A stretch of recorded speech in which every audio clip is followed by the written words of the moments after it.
Halo, assalamualaikum. Perkenalkan, nama saya Anggisa Smita dari kelas 12-3. Di sini saya akan menjelaskan materi tentang trigonometri, logaritma, dan aljabar. Menurut kalian, apa perbedaan antara fungsi trigonometri, logaritma, dan aljabar? Adapun tujuan pembelajaran, yang pertama, memahami konsep dasar fungsi trigonometri, logaritma, dan aljabar. Yang kedua, mengenali bentuk grafik dari masing-masing fungsi. Yang terakhir, menerapkan fungsi dalam berbagai situasi atau pemodelan matematika. Apa sih itu fungsi? Fungsi adalah relasi antara domain masukan dan kodomain keluaran, dengan setiap masukan memiliki satu keluaran. Contohnya, Y sama dengan 2X tambah 1, Y sama dengan sin X, Y sama dengan log X. Kegunaan, fungsi digunakan untuk memodelkan berbagai fenomena seperti gerakan, pertumbuhan, dan interaksi.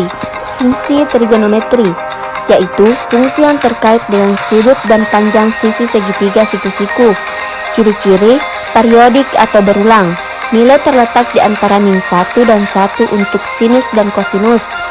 Jenis fungsi trigonometri, sinus sin X, kosinus cos X, tangen tan X. Aplikasi, mengukur jarak bintang di astronomi, membuat model gelombang suara atau air. Adapun contoh grafik fungsi trigonometri pada di bawah ini. Yang kedua, fungsi logaritma, yaitu fungsi inverse dari eksponen, yaitu Y log X. Ciri-ciri, domain X lebih besar dari 0, basis umum 10 logaritma biasa dan logaritma natural. Aplikasi, skala pH dari kimia, skala Richter untuk gempa bumi, analisis pertumbuhan populasi.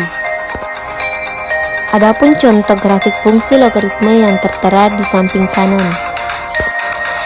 Yang ketiga, fungsi aljabar, yaitu fungsi yang dibentuk menggunakan operasi aljabar seperti penjumlahan, pengurangan, perkalian, pembagian, atau perpangkatan. Ciri-cirinya, linear, garis lurus, kuadrat, parabola, polinomial, grafik lebih kompleks. Adapun jenis fungsi aljabar, yaitu linear, Y mx tambah C, kuadrat Y ax kuadrat tambah bx tambah C, polinomial Y ax kuadrat tambah nilai tidak ditentukan tambah C. Aplikasi, menghitung kecepatan dan jarak, memodelkan pertumbuhan ekonomi. Adapun contoh grafik fungsi aljabar yang tertera di bawah ini. Perbandingan ketiga fungsi. Yang pertama, trigonometri, mempunyai ciri-ciri periodik berbasis sudut, grafik yaitu gelombang, dan contoh aplikasi astronomi dan teknik suara.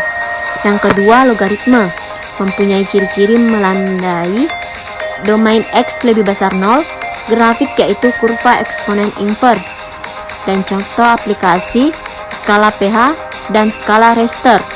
Yang ketiga, aljabar, mempunyai ciri-ciri berbasis operasi matematika dasar, grafik yaitu linear dan parabola, dan contoh aplikasi fisika dan ekonomi. Adapun kesimpulannya, yang pertama, fungsi adalah hubungan antara masukan dan keluaran yang membantu memahami dan memodelkan fenomena. Yang kedua, fungsi trigonometri mempelajari sudut dan pola periodik seperti gelombang dan sering digunakan dalam fisika dan teknik. Yang ketiga, fungsi logaritma membantu menganalisis pertumbuhan dan cepat dan fenomena eksponensial, terutama dalam kimia dan geologi. Yang terakhir, fungsi aljabar membantu memecahkan masalah yang melibatkan hubungan langsung seperti dalam ekonomi atau fisika. Cukup sekian penjelasan materi dari saya. Bila ada kekurangan mohon dimaafkan. Wabillahi taufiq wal hidayah. Wassalamualaikum warahmatullahi wabarakatuh.